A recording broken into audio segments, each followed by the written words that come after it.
Boa noite, pessoal. Boa noite a todos. Eu sou Valéria, o pessoal no centro me chama de Val. A gente está aqui diretamente da página do Facebook do Centro Espírita 3 de Outubro para dar continuidade ao estudo da obra Evolução em Dois Mundos. Hoje nós vamos falar do capítulo 5, que é um capítulo que vai abordar a questão das células e do corpo espiritual. Vamos iniciar com uma oração, pedindo à espiritualidade superior, pedindo a Deus, pedindo a Jesus que ilumine as nossas mentes, que ilumine o nosso entendimento, para que a gente assimile tudo que precisa ser assimilado hoje, para que a gente possa compreender com maior exatidão tudo aquilo que André Luiz trouxe para a gente no conhecimento dos mundos. Nessa obra, ele vai falando desde o início da formação do universo, da formação da Terra, para a gente poder compreender melhor qual é o nosso papel, né? Quando compreender melhor quem nós somos e por que estamos aqui. Sabemos que o nosso conhecimento é uma gota perto de um mar que ele representa. Mas essa gota vai fazer toda a diferença para que a gente possa compreender melhor os processos que ocorrem conosco, que ocorrem ao nosso redor, que ocorrem com o nosso planeta. Esse é o nosso objetivo, que ele possa ser cumprido com graça, com leveza e com harmonia. Assim é, que assim seja. Queria agradecer às pessoas do Centro Espírita 3 de Outubro que estão acompanhando esse estudo, pessoas de outros centros, pessoas espíritas, não espíritas, simpatizantes, pessoas que estão assistindo agora 8 horas ao vivo e pessoas que vão assistir depois que ele estiver gravado e disponibilizado para todos. Também queria agradecer as pessoas que são encarnadas e aquelas que são desencarnadas que estão nos acompanhando nesse momento. Vamos então para o nosso estudo, para a gente poder iniciar aí o nosso processo. Vamos aqui colocar os slides para que todos possam acompanhar. Esse livro é um livro bem complexo. Na hora que a gente vai lendo, a linguagem de André Luiz é uma linguagem complexa, uma linguagem bem rebuscada. E o meu objetivo é meio que simplificar, né, a leitura desse livro para que a gente possa compreender melhor aquilo que ele quer falar sobre a vida no mundo espiritual, as mensagens que ele quer trazer para a gente. Ele foi um grande contribuidor dessa questão de mostrar para nós, encarnados, o que há no mundo espiritual. Ele contribuiu muito nesse sentido. Então, eu considero muito importante a gente assimilar de uma maneira ampla aquilo que ele deixou para a gente, aquilo que ele trouxe para a gente. Então, nós vamos falar do capítulo 5, Células e Corpo Espiritual. Além do livro Evolução em Dois Mundos, eu usei alguns outros para dar suporte ao entendimento daquilo que André Luiz trouxe, que são esses aí: Evolução do Átomo ao Arcanjo, Morte, Renascimento e Evolução, Uma Biologia Transcendental, Da Alma ao Corpo Físico e Impulsos Criativos da Evolução. Todos esses livros constam na nossa bibliografia. No finalzinho, a gente vai disponibilizar novamente. Então, a gente hoje vai falar de células, e como a gente sabe, o André Luiz ele subdivide o capítulo em alguns tópicos. O primeiro tópico que ele aborda é princípios inteligentes rudimentares. Então, aqui a gente tem a imagem de uma célula, que é exatamente o que a gente vai estudar hoje, toda a divisão. Eu não sou especialista em biologia, eu me lembro muito dessas divisões aí que foram feitas nas aulas do cursinho e nas aulas do ensino médio, mas não sou especialista. Mas, assim, as pessoas que têm um pouquinho de familiaridade vão lembrar algumas questões aí da composição da célula. Vamos ver, então, o que o André Luiz traz para a gente aí no início do capítulo. Ele diz assim: com o passar dos milênios, as células surgem como princípios inteligentes elementares primários, agindo de forma rudimentar a serviço do princípio inteligente em estágio mais desenvolvido, nos animais superiores e nas crianças humanas. Então, assim, as células elas vão se desenvolver, e nesses seres que já têm uma constituição mais elaborada, elas também vão ser mais elaboradas. Esse princípio inteligente vai ser mais desenvolvido em animais superiores, em animais que demonstram essa inteligência, né, mais despontada, e também nos seres humanos. Então, ela vai ser mais desenvolvida aí, a questão da inteligência. Característica fundamental dos seres é a renovação celular, a qual ocorre durante toda a vida, tanto no corpo físico quanto no perispírito. E aqui a gente tem uma informação nova, porque a gente sabe, a gente tem ciência de que as células elas se desenvolvem no corpo físico nosso, né? A gente sabe, a gente estuda em biologia lá na escola, e a gente vê em várias reportagens e artigos que a gente lê essa questão das células no corpo físico. Mas o André Luiz mostra que ela também existem células no perispírito, e essa informação é nova para a gente. O perispírito também é composto por células.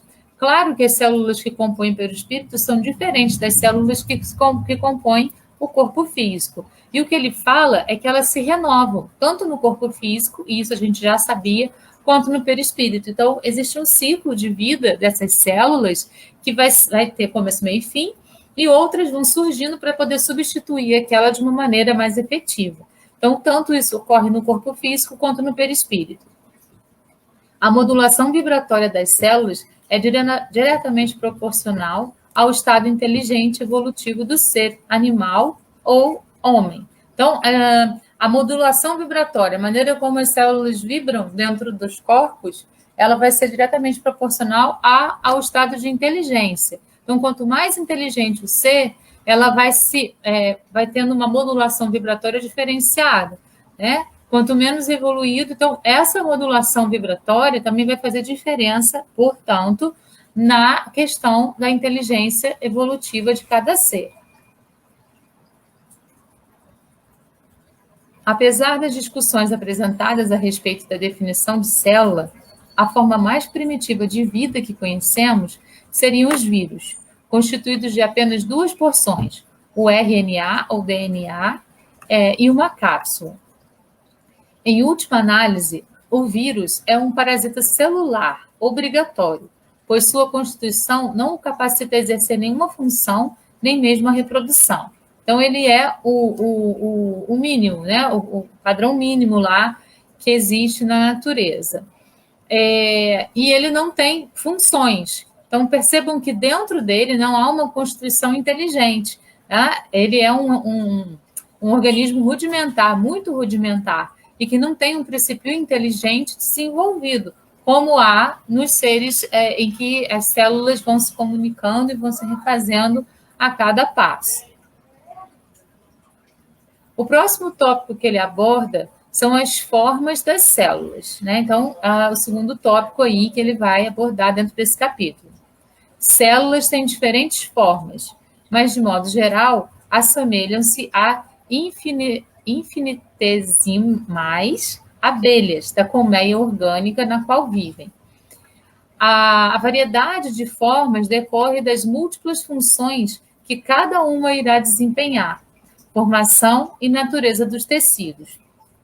E isso em obediência ao comando mental responsável por sua existência. Então, assim, elas vão ter formas variadas de acordo com a função que elas vão exercer dentro do nosso corpo. E elas vão estar sempre trabalhando em conjunto, como as abelhas numa colmeia, como ele faz a comparação. Então, as que são iguais, elas vão estar trabalhando ali juntas para um propósito específico. Reparem que ele fala assim, e isso em obediência ao comando mental responsável por sua existência. Existe em nós esse comando, né? Por isso que muitas vezes nós atraímos doença para o nosso sistema. Quando, por exemplo, a gente se coloca muito nervoso dentro de uma situação, enquanto a gente poderia ter ficado muito calmo, enquanto a gente poderia ter mantido a calma, e a gente opta por ficar nervoso, porque é muito louco isso, mas a gente acaba optando por ficar nervoso. E nesse processo de opção por ficar nervoso, a gente vai fazendo com que as células nervosas trabalhem mais rapidamente. As células do sistema que trabalha essa questão, né, de ficar agitado ou não, estão dentro do sistema nervoso. Isso é mostrado na obra de André Luiz também, que eu sempre cito, né, Nosso Lar, em que ele é chamado de suicida, e ele não entende muito bem por quê. Mas foi por quê? Porque ele acelerou processos celulares dentro do corpo dele com sentimentos de baixa vibração. Então, sentimentos como raiva, rancor, prepotência, elas agitam parte do nosso corpo, que vão fazer com que as células, então, também se agitem, e nesse comando mental nosso, a gente vai estar causando ali um desequilíbrio, e esse desequilíbrio pode causar algum efeito no nosso corpo físico. Por isso a importância de a gente aprender com Jesus a questão da serenidade. Jesus disse assim, o mundo é dos mansos, porque nós mantendo essa mansitude, a gente mantendo esse estado sempre vibracional elevado, confiando que a espiritualidade está junto de nós, nos protegendo, nos auxiliando, nos encorajando, nos dando bons conselhos, a gente não vai fazer com que esse processo mental ocorra em nós e a gente não vai desequilibrar os nossos processos celulares, ocasionando um desequilíbrio dentro do nosso corpo físico que pode ocasionar uma doença. Ainda mais se esse processo for repetido, se ele ocorrer repetidamente, né? Então, a gente precisa prestar atenção nisso, porque muitas vezes, por esse comando mental que nós damos, nós ocasionamos algum desequilíbrio entre as nossas células que podem, então, ocasionar reações no nosso corpo físico. Agregam-se quase que inteligentemente por eletromagnetismo, sob comando da mente, obviamente subordinado ao controle do espírito.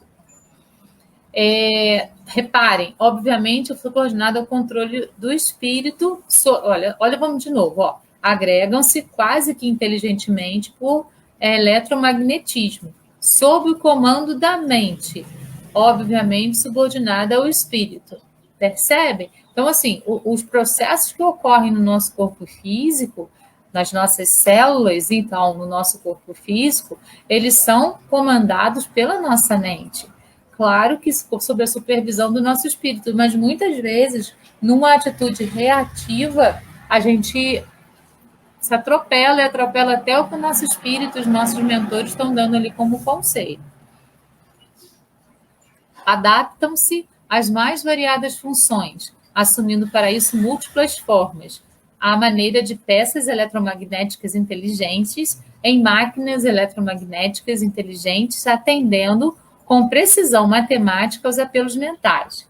Cabe ao centro coronário harmonizar os apelos centrais, como os apelos mentais, como o corpo, o organismo, através do qual a mente se expressa e se exterioriza.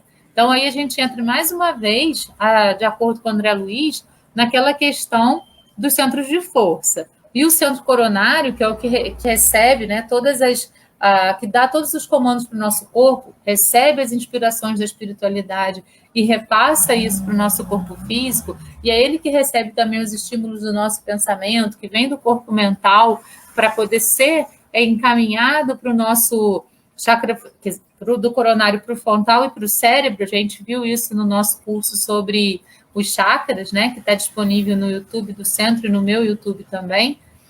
É assim que acontece.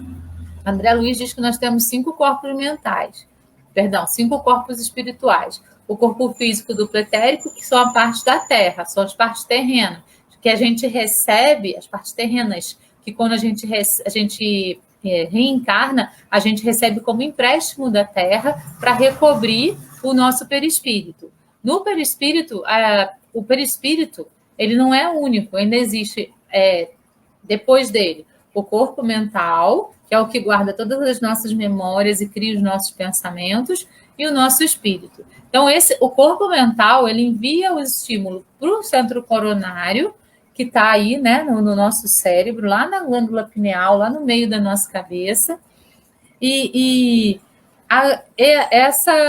estímulo vai ser enviado para o chakra frontal, que vai então depois ser enviado para o cérebro.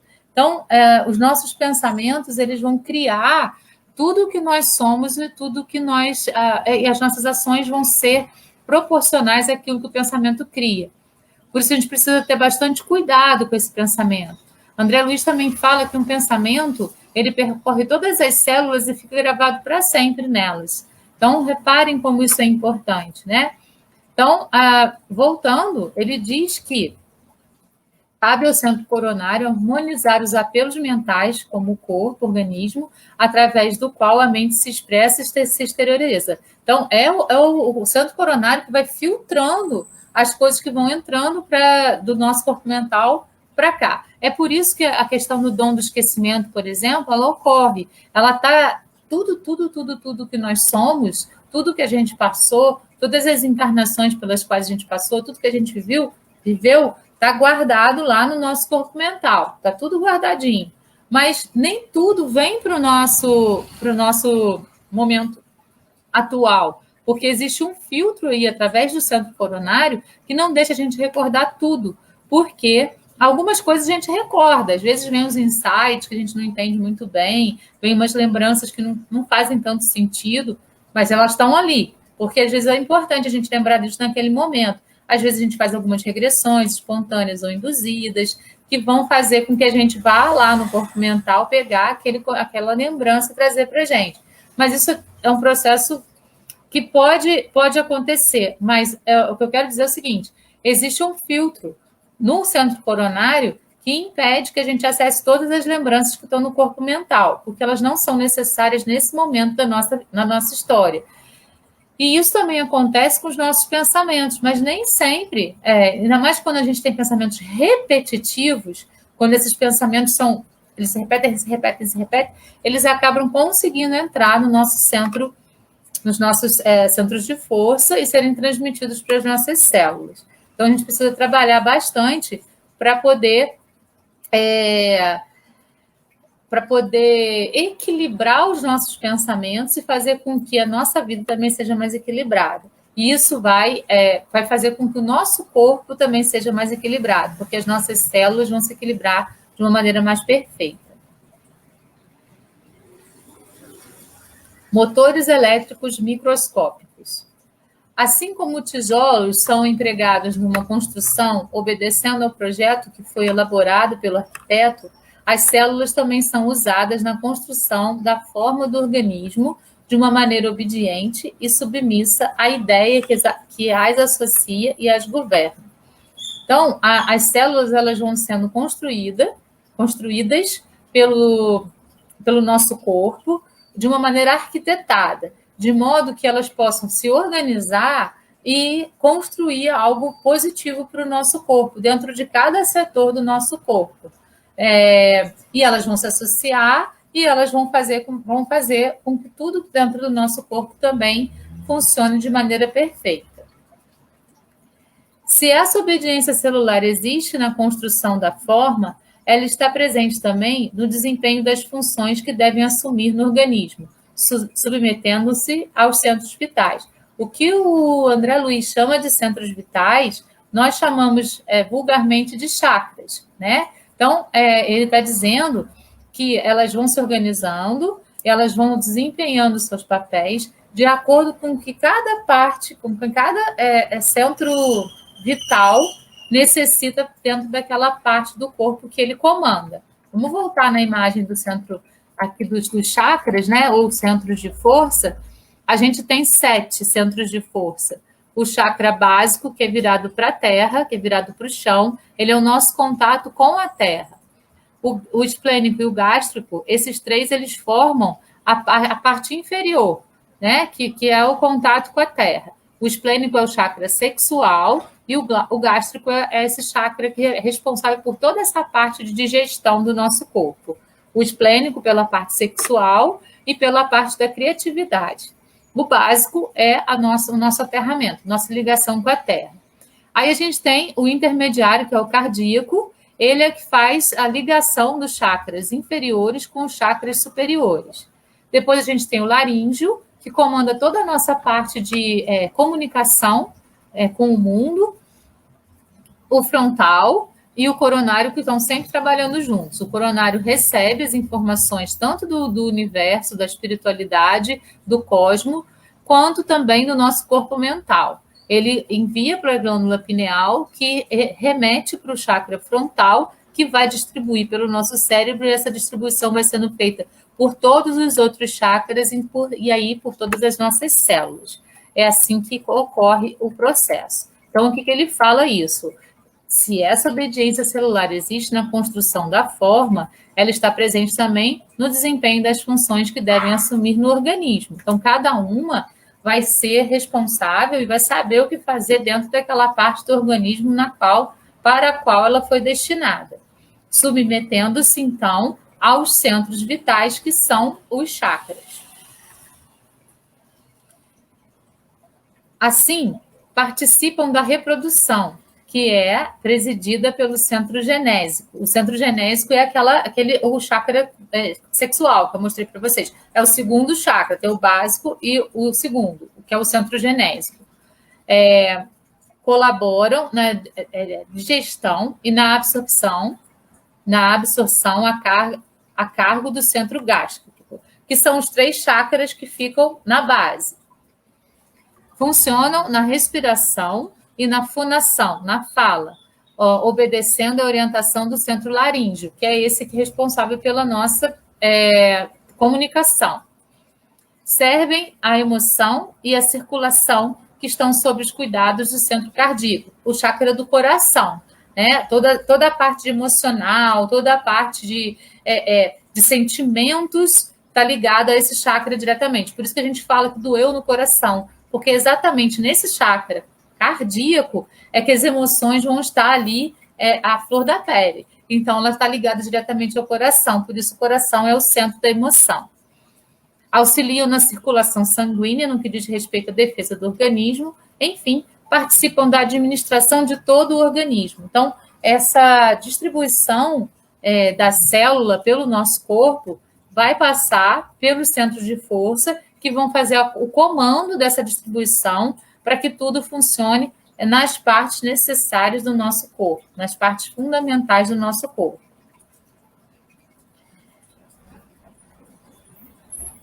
Podem ser comparadas a motores elétricos microscópicos, que, apesar de terem vida própria, mantêm-se subordinados ao ser ou ao princípio que a governam, através de determinações endereçadas a elas, para que possam cumprir suas missões de maneira adequada na economia. Então, elas são sempre subordinadas a um setor, vamos dizer assim, do nosso corpo, tanto físico quanto perispiritual. André Luiz esclareceu isso para a gente, né? Que tanto o corpo físico quanto o corpo perispiritual tem células. E o processo dos dois, tanto do corpo físico quanto do perispírito, vai acontecer dessa maneira. As células são subordinadas a um outro setor que é responsável por governá-las, os centros de força, ou vulgarmente chamados de chakras. André Luiz relaciona as funções celulares com o meio líquido extracelular, que ele chama de mar interno. Se considerarmos o conjunto de todas as células do organismo, de um lado, de outro, só vai sobrar o líquido extracelular, plasma sanguíneo, líquido intersticial, linfa, etc., que pode ser chamado de mar interno. Essas palavras mais ligadas à biologia eu tenho bastante dificuldade de pronunciar, vocês me desculpem aqui a minha limitação. Mas, então, ele está dizendo que as células, né, elas têm essa função no meio em que elas vivem, que é um meio líquido. Tirando as células, só sobra esse meio líquido. Então, dentro do nosso corpo, o que a gente tem é esse agrupamento de células formando o todo que nós somos, mais os líquidos que existem dentro do nosso corpo. O todo indivisível do organismo. Esse é o outro tópico do capítulo 5. Não será demais repetir que é sempre sob comando da mente que as células compõem tecidos e estes compõem órgãos. Então, a gente tem lá o nosso corpo mental, que vai dar todos os comandos para que tudo seja formatado dentro do nosso corpo. O conjunto passa a funcionar indivisível, sob controle do sistema nervoso e pele. Ação de hormônios específicos, como adrenalina, insulina, testosterona, que vão fazer com que tudo vá funcionando e se torne um organismo ali somente, né? Aí a gente tem a divisão, tá vendo? De cada parte do nosso corpo e algumas imagenzinhas de algumas células um pouco diferentes umas das outras, para a gente ter noção de como isso acontece no nosso organismo. Automatismo celular é o próximo tópico. É sabido que as células se revestem de vários aspectos, dependendo da organização que estão servindo. A inteligência, influenciando o citoplasma, faz com que as células executem o trabalho de que ela necessita para expressar-se. As repetições quase infinitas desse trabalho fazem com que ele se torne automático para cada célula em seu ambiente, surgindo assim o automatismo celular. Então, assim, como elas vão fazendo um trabalho repetitivo dentro daquele sistema ao qual ela está prestando serviço, ela vai criando uma rotina. E com isso, ela vai tendo um trabalho meio que autônomo, ou repetitivo, ela vai tendo esse automatismo, ele vai se tornando automático, o trabalho que elas fazem dentro do nosso sistema, certo? Então, é isso que ele chama de automatismo celular. Conforme item anterior, são animálculos infinitesimais que se revelam domesticados e ordeiros na colmeia orgânica. Assumem formas diferentes segundo a posição dos indivíduos e a natureza dos tecidos em que se agrupam, obedecendo ao pensamento simples ou complexo. Então, as células, elas vão ser, como ele fala, domesticadas, elas vão se ordenar e elas vão funcionar dentro de cada ser de acordo com o comando que aquele ser dá para elas se desenvolverem no corpo deles. Existem sempre um comando que governa isso. Então, dentro de cada ser, ela vai ser de um jeito. E dentro do próprio ser, ela vai ter também variantes, porque ela vai funcionar em partes diferentes desse ser, para poder fazer com que partes diferentes nossas possam funcionar de uma maneira harmônica. Então, é tudo feito em cima de um sistema extremamente inteligente pelos arquitetos aí, né, que são esses trabalhadores de Jesus, que vão sempre testando as nossas células, sempre testando o nosso corpo, para poder verificar se existe alguma maneira de fazer algum tipo de melhora dentro do nosso organismo. Como a gente já viu nos nossos encontros anteriores, os corpos humanos estão evoluindo gradativamente. Se a gente pega uma pessoa de 1920 e uma pessoa de hoje, faz até a comparação dos próprios rostos das pessoas através de fotos, claro que as fotos são mais rudimentares e tal, mas a gente percebe que já tem uma diferença daquele ser daquela época para o ser de hoje. Algumas coisas vão sendo melhoradas, né, no próprio ser humano, de acordo com o nosso processo de evolução. Então, os arquitetos de Jesus, eles estão sempre trabalhando no benefício do nosso aprimoramento, do nosso corpo físico e do nosso corpo perispiritual, porque ele também possui células. As células, quando retiradas do organismo e mantidas em cultura, mostram um comportamento diferente, pois deixam de se comportar como operárias orgânicas e que obedeciam à ordem da inteligência para seguirem seus próprios impulsos. Olha que legal isso, né? Então, enquanto elas estão dentro do nosso corpo físico, elas se comportam de uma forma, porque elas têm um comando central, né? A gente tem lá os centros de força, ou chakras, que vão fazendo os comandos de acordo com a parte do corpo que eles funcionam, e as células vão obedecendo aqueles comandos. Elas são gerenciadas por ele e funcionam de uma maneira harmônica ali. Mas, quando retiradas do corpo físico, elas têm um comportamento diferente, né? Por isso que nos exames que a gente faz nos laboratórios, os resultados são quase exatos, mas são quase, porque elas estão fora do corpo e elas vão agir de uma maneira um pouquinho diferente. Então, eles falam 90% de chance disso, né? Nunca é 100%, porque a reação delas fora do corpo vai ser diferente, porque elas perdem aquele comando central.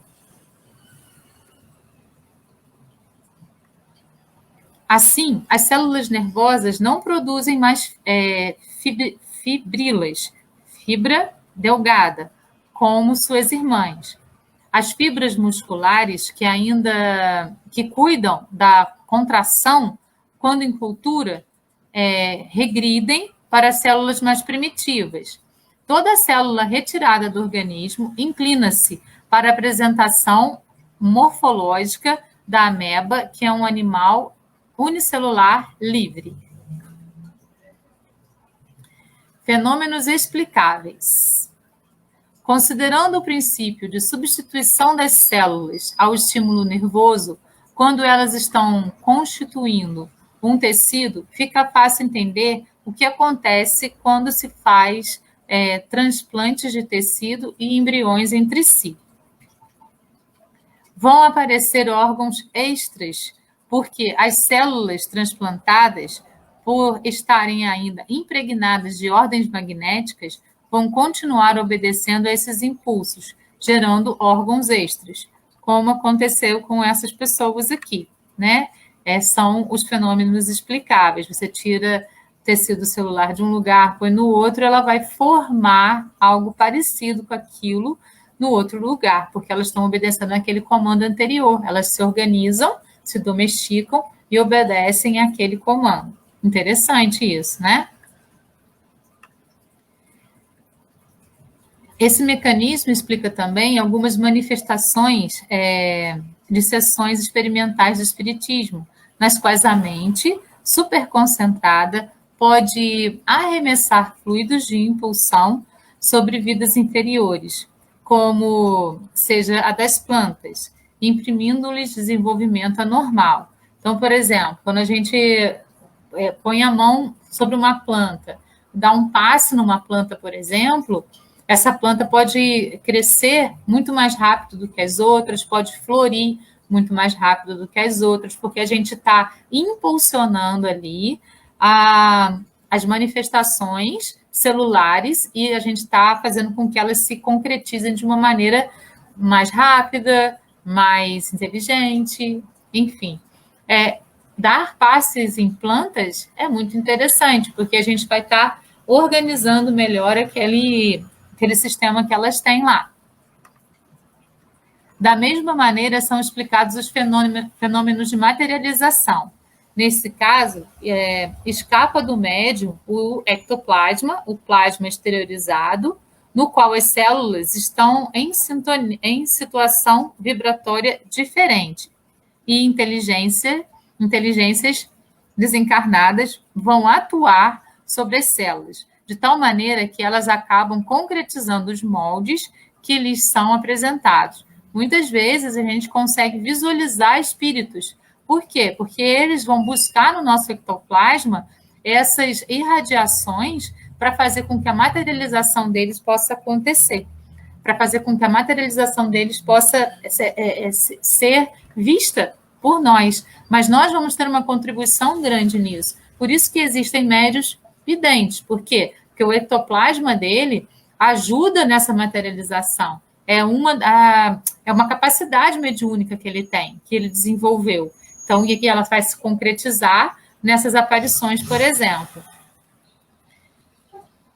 Produzindo os mais significativos fenômenos em obediência ao comando da inteligência, por intermédio dos quais a esfera espiritual sugere ao plano físico a imortalidade da alma a caminho da vida superior.